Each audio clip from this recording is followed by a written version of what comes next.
నమస్కారం, welcome to I dream. నేను మీ విజిత.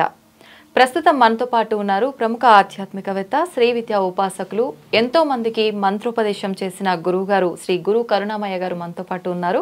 ఇప్పుడు గురుగారితో మాట్లాడి మన సందేహాలన్నింటినీ నివృత్తి చేసుకుందాం. నమస్కారం గురుగారు. శ్రీమాత్రే నమః.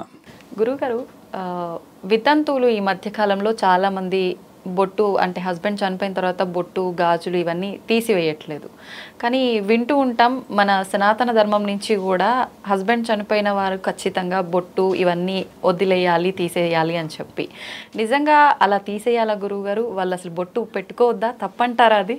ఇది కల్చర్ వేరు, ధర్మం వేరు, శాస్త్రం వేరు, ఇవన్నీ వేరు వేరు. మనం అన్నింటినీ కలిపేస్తున్నాం. ఒక్కొక్క ప్రాంతంలో ఒక్కొక్క ఆచారం ఉంటుంది. ఓకే. ఇప్పుడు మా కర్ణాటక వచ్చారనుకోండి, వాళ్ళు ఏమీ తీయరు. బ్రాహ్మిన్స్ అయినా సరే చాలామంది మామూలుగా బొట్టు పెట్టుకుంటారు, మంగళసూత్రం కూడా తీయరు. కానీ గురువుగారు, హస్బెండ్తో పాటు వచ్చేది ఒక మంగళసూత్రమే కదా, మిగతా అన్నీ తీయకపోయినా పర్వాలేదేమో అని కొంతమంది అంటున్నారు. కానీ మంగళసూత్రం తనతో వచ్చింది కాబట్టి తీసివేయాలేమో కదా అనుకునే వాళ్ళు కూడా ఉంటారు కదా గురుగారు. మంగళసూత్రం తీసేసినంత మాత్రాన్నే హస్బెండ్ గురించిన ఆలోచనలు పోతాయా? అప్పుడు ఆలోచనలు తీసేయమని సాధ్యం కాదు. హస్బెండ్ వచ్చాడు కాబట్టి ఆలోచనలు వచ్చాయి. ఆలోచనలు చిహ్నంగా బొట్టు వచ్చింది, ఇది వచ్చింది, ఇది వచ్చింది. నిజంగా చెప్పాలంటే, మీరు ఒక ఆంగ్ల సినిమా ఉంది, పంచభూతాల మీద తీసింది ఒక lady director, fire, water, earth అని. మీరు చూసారు కదా. దాంట్లో ఐ థింక్ వాటర్, ఫైర్లో పూర్వకాలంలో ఎక్స్ట్రా మ్యారిటల్ రిలేషన్షిప్స్ ఎక్కువగా ఉండి ఇలా భర్త లేని వాళ్ళని లోకుగా చూసి వాళ్ళని లోబర్చుకుని అలా జీవనం గడిపి రోజులున్నాయి. ఆ టైంలో వీళ్ళను కొంచెం అందవిహీనంగా చేస్తే అట్రాక్షన్ ఉండదు, ఆవిడ రక్షింపబడుతుంది అన్న ఉద్దేశంతో వచ్చి ఉండవచ్చు ఈ రూలు. ఇలా శిరోముండనం చేయడం, గాజులేమి ఫేస్ చూస్తే మరి ఎవరికి ఏమి సేఫ్ అన్నమాట. అందుకోసం వచ్చి ఇప్పుడు దేశకాల పరిస్థితులను బట్టి ధర్మం మారుతుంది. ఇది నేను మీతో ఇలా మాట్లాడుతుంటే కమెంట్ చేసి వాళ్ళు ఇలాగా చేస్తారు. అయినా సరే ధైర్యంగానే చెప్తున్నాను. దేశకాల పరిస్థితి ఒక్కటే గుర్తుంచుకోవాలి, నేను బొట్టు పెట్టుకోవాలా, ఉంచుకోవాలా, తీసేయాలా అన్నది ఆ జీవి యొక్క ఇష్టం. నేను బలవంత పెట్టకూడదు. మానవత్వం లేని ఆచారం నాకు వద్దు. ఇప్పటికీ భర్త పోతే ఆవిడ దుఃఖంలో ఉండగానే తెల్లారుజాముని ఉరి తీయడానికి ఖైదీని తీసుకెళ్తారు. అలాగా తీసుకెళ్ళి అతని చేతి గాజులు వేయించి బద్దలు కొట్టి బొట్టు పెట్టి చెరిపే, ఈ మానవత్వం లేని చిహ్నాలు. కాబట్టి ఏంటమ్మా, ఎక్కడికి వెళ్తున్న రాక్షసులం మనం. ఒక జీవి ఆల్రెడీ బాధపడుతుంటే ఆచారం అనే పేరుతో చేసి దురాచారమే తప్పితే ఇంకోటి కాదు. వదిలేయండి ఆవిడ్ని, ఏమీ చేయక్కర్లేదు. నువ్వు బొట్టు చెరిపేస్తేనే ఆలోచనలు జరిగిపోతాయా? ఇంకొంచెం బాధ వస్తుంది వాళ్ళకి. ఇటువంటి ఆలోచనలు, ఆ నక్షత్రం బాగోలేకపోతే గదిలో పెట్టేసి కుక్కకు పెట్టినట్టు అన్నం పెట్టారు. మా అత్తయ్య గారికి భరించలేకపోయాం. అసలే బాధలో ఉంటే నువ్వు ఓదార్చాల్సిన మనిషిగా ఓదార్చాల్సింది పోయి ఎక్కడొచ్చింది ఈ శాస్త్రం? శాస్త్రం కాదు, ఆచారం. అప్పుడు ప్రొటెక్షన్ కోసం పెట్టారు. మరి ఇప్పుడు ఈ కమెంట్ చేసి వాళ్ళు పెద్ద పెద్ద ఇళ్లల్లో, ఓ సినిమా యాక్టర్లో అని, రాజకీయ వాళ్ళ ఇళ్లలో బొట్టు పెట్టి ఏం మాట్లాడరు, ఎప్పుడు కమెంట్ చేయడు. మరి గమనించారు, మన పక్కింటి వాళ్ళు పెట్టుకుంటేనే కమెంట్ చేస్తారు, లోకువ. దాన్ని బట్టి అర్థమవుతుంది నీ మైండ్లో ఉంది కానీ యాక్చువల్గా శాస్త్రంలో ఎక్కడా లేదు. అందుచేత భర్తతో వచ్చింది భర్తతో వెళ్ళిపోవాలి అంటే ఈ దీంట్లో కాదు. మరి ఆ లెక్కన వస్తే ఇప్పుడు ఫారిన్ కంట్రీలు వెళ్ళిన వాళ్ళు మన వాళ్ళు ముందే తీసేస్తున్నారు కదా. మరి వాళ్ళేంటి పూర్వ సువాసనల కింద లెక్క పెట్టాలా? ఇది ఈ రోజుల్లో ఈ ఆర్గ్యుమెంట్ పనికిరాదు.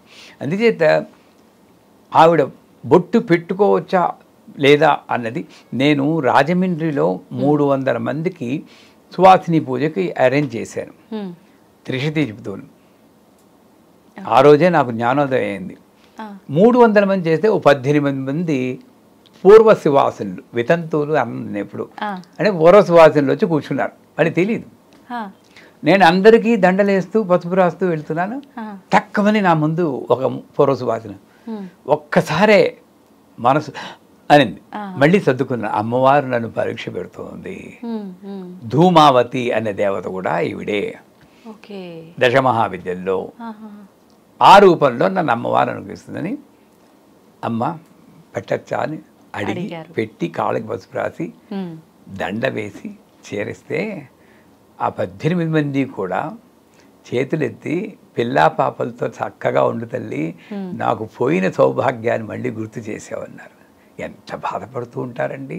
వాళ్ళ పేరెంటాలకి పిలవడమా, అందరినీ వాళ్ళు ఒకవేళ వస్తే అందరి దగ్గరికి వెళ్తూ వాళ్ళని చూడగానే పులిని చూసినట్టు భయపడిపోయి పక్కన ఇంకో వాడికి చివుక్కుమందు అంటుంది గురుగారు. వాళ్ళకి అక్కడ వీడు కుంకంబరిని పట్టుకుంటేనే వాళ్ళకి గుండెలు డపడపడపడ బాగా కొట్టుకుంటాయి. ఆలోచించారు ఎప్పుడు ఆ వ్యక్తి గురించి?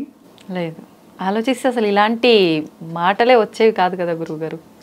సో అంచేత నేను ఆచారం పేరుతో ఇంకొక వ్యక్తిని, ఆల్రెడీ దుఃఖంలో ఉన్న వ్యక్తిని ఇంకొంచెం దుఃఖపరచడం అన్నది నా సిద్ధాంతం కాదు. మా నాన్నగారు వెళ్ళిపోయేప్పుడు కూడా మా అమ్మగారు ఆవిడ ఇష్టం వచ్చి తీసుకున్నా వెళ్ళారు, విభూది పెట్టుకుని వచ్చేసారు అంతే 10వ రోజు. మాకే బాధ అనిపి ఏంటి అది కాదు. అలాగని విపరీతంతో వెళ్ళి అమ్మ నువ్వు బొట్టు పెట్టుకో, నాకు అక్క ఇది తీయక్కర్లేదని నేను వాదించలేదు. అది వితండమే. అవును, ఆవిడ ఇష్టానికి వదిలేయండి. మీరెవరు ఆవిడ అలంకారం చెరపడానికి కానీ ఇది తీసేయడానికి కానీ? ఆవిడ భర్త గుర్తుతో నేను ఉంచుకోవాలి అని అనుకుంటే, అందుకే మా గురువు గారు బ్రహ్మాండంగా చెప్పారు, ఈ భర్త పోయిన వాళ్ళు ఎదురొచ్చినా సరే, వాళ్ళ ముఖం చూసినా సరే అశుభం అని వాళ్ళు బోల్డ్ మంది ఉన్నారు. వాళ్ళు ఫీల్ అయ్యే వాళ్ళు కూడా చాలా మంది ఉన్నారు గురువు గారు. ఇంట్లోనే ఫాదర్ లేకుండా మదర్ అట్లా ఉండుంటే నమస్కారం చేయడానికి కూడా నాకొద్దు అని చెప్పి పక్కకు జరుగుతుంటారు, ఎదురు రావటం కానీ అన్ని కూడా. కూతురు పెళ్లి జరుగుతుంటే తల్లిని రానికుండా ఎంతమంది ఉన్నారమ్మా తల్లి. వాళ్ళకి మా గురుగారు ఒకటి చెప్పేవాడు, పతి లేకపోతేనే కదా ఆ స్థితి. వీళ్ళు కాదు, శరీరం అన్న తర్వాత ఒకటి ముందు వెళ్ళిపోవడం ఒకటి తర్వాత వెళ్ళిపోవడం న్యాచురల్. ఆ జగత్పతితో సంబంధం తెగిపోయిన వాడే వితంతువు. ఆ జగత్పతి వాడితో సంబంధం తెగిపోయి భగవంతుడు లేదు, పూజ లేదు, పునస్కారం లేదు, నాసికుడిలా అనుకుంటారు. వాళ్ళ ముఖం చూస్తే ఏమైనా ఒక నెగిటివ్ అనేది రావచ్చేమో కానీ వీళ్ళు ఒకళ్ళు ముందు వెళ్ళిపోవడం వెనక్కి వెళ్ళిపోవడం సహజం. ఎంత చక్కగా చెప్పారండి వితంతు అనే దీనికి. అందుచేత వాళ్ళు బొట్టు పెట్టుకోవచ్చా అన్నది దయచేసి మీరు వాళ్ళ జీవితాల్లో దూరిపోయి వాళ్ళకి అనవసరమైన బాధ కలిగించొద్దు. వారి ఇష్టం, ఇది శాస్త్రం కాదు, ఇది ఆచారమే, దాంట్లో సందేహం లేదు. ఆ లెక్కని ఫారిన్ కంట్రీస్లో ఉన్న వాళ్ళు బొట్టే పెట్టుకోరు అనుకోండి. ఈ భారతదేశంలోనే ఒక ప్రాంతంలో ఒకలా ఉంటుంది, ఇంకో ప్రాంతంలో. వీళ్ళందరూ మన నరకానికి వెళ్ళిపోవాల్సిందేనా? ఎవరు నిర్ణయిస్తున్నాడు నరకమా స్వర్గమా అన్నది? ఏదో ఒక శక్తి. వాళ్ళ పాటికి వాళ్ళని వదిలేస్తే మీ యొక్క ఆచారము ఇంకొక మనిషికి దుఃఖాన్ని కలిగించకూడదు. అదే నా విధం. నిజంగా కరెక్ట్ గురుగారు మీరు చెప్పింది. ప్రతి ఒక్కరు కూడా ఇలా ఆలోచిస్తే వాళ్ళు బాధపడే వాళ్ళ సంఖ్య తగ్గిపోతుంది గురుగారు. నిజంగా చాలా హింస పెడుతున్నాం ఆచారం పేరుతోటి. అట్లీస్ట్ ఇప్పుడైనా. అందుకే ఇవన్నీ ఏంటి, యంగర్ జనరేషన్కి ఒక లూప్ హోల్లా దొరికింది. వాళ్ళు మనల్ని విమర్శిస్తున్నారంటే కారణం కూడా ఉంది. మరి ఇవన్నీ ఇంత పూజలు చేస్తూ ఉంటావు, పక్కన మనిషి బాధలో ఉంటే ఇంకొంచెం బాధ పెట్టేది ఏం పూజ అని అడిగితే మన దగ్గర సమాధానం ఏముంది? లేదు, ఏమీ లేదు. ముందు ప్రేమించడం నేర్చుకుందాం, మనిషిని మనిషిగా చూడడం నేర్చుకుందాం. సహ అనుభూతే సానుభూతి అంటారు. అంటే మీరు ఏ బాధపడుతున్నారో నేను అదే బాధపడితేనే సానుభూతి. అంతేగాని వాళ్ళు పోతే ఇవాళ మంగళవారమే, మంగళవారం పలకరించకూడదు, బుధవారం రావాలి, ఈరోజు నక్షత్రం మంచిది కాదు. ఏంటి సానుభూతి చెప్పడానికి కూడా అయ్యోను ఓదార్చడానికి మంగళవారం మంచిది కాదా? ఎవరు చెప్పాడమ్మా? నోట్లో జీలకర్ర వేసుకోవాలట, లేకపోతే ఇది కూడా తెగిపోతుంట. ఎంత స్వార్థం, ఎంత సంకుచిత మనత్వంతో బాధపడుతున్నావు చూడండి. అంటే ఆ పోయిన ఆవిడకి జలసీ ఉంటుంట. నా భర్త పోయాడు, నీకు మాత్రం మంగళసూత్రం టప్పుమని తెగిపోతుంది. సినిమాల్లో చూస్తారు కదండి, గురువుగారు. మనస్సు కల్మషమైపోయిందమ్మ మనకి. నిజంగా ఎవరు ఆలోచిస్తారు గురుగారు అంత ఘోరంగా? నిజమే. మా మామగారు వెళ్ళిపోతే మా అమ్మ అక్కడి నుండి మా వీల్ చైర్లో వచ్చారు. మా అత్తగారు అయ్యో మీరు ఎలా వచ్చారు అత్తయ్య గారు, వదిన గారు మీరు రాకూడదు కదా అన్నారు.